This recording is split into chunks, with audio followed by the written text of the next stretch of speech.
See what I mean? And because it was a fiction, men and women were not prepared for what it takes to build a happy life around a family with dual earning parents. And what it takes is a 50-50 marriage. That's a marriage in which the parents share equally in child raising and domestic labor. Gays and lesbians are great role models in that regard. Tossing out old scripts, they fashion their unions around equality and mutual respect. From the time they start dating onwards, they report greater satisfaction with their relationships compared with heterosexuals. Why? Well, because taking gender completely out of the picture, they interact based on individual preferences rather than role expectations and status differences. Heterosexuals, unfortunately, have not figured this out yet, right? And it's costing women progress towards gender equality. Take the phenomenon known as the opt-out revolution. Lisa Belkin is a New York Times reporter who interviewed Ivy League women at Yale, Stanford, Princeton, and found, to her surprise, that most of them hoped to get married rather than pursue a career. Here they were going to fantastic colleges, but the dreams of their future tended towards domesticity rather than having a voice in the public sphere.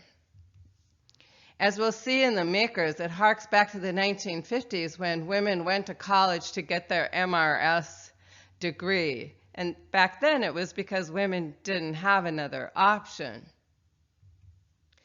The article caused an uproar because opting out of financial independence is bad for female empowerment. Similarly, Linda Hirschman phoned brides who were featured in the New York Times marriage announcements about 5 years after their wedding, and she discovered that almost all of those brides were now stay-at-home moms. Thus, it seemed as though the dreams of the Ivy League women Lisa Belkin interviewed had turned into reality. Women, in fact, were opting out of having a voice in the public sphere. Horrified, Linda Hirschman wrote an article in The Atlantic, it's called Homeward Bound, followed by a book entitled Get to Work, to remind women that opting out is not an option if you care about gender equality. Her message is so important, I'd have put it on your list of suggested texts, except it's too short. So please do give it a read or try to find the Homeward Bound article, which I'm sure you can fish out of the internet.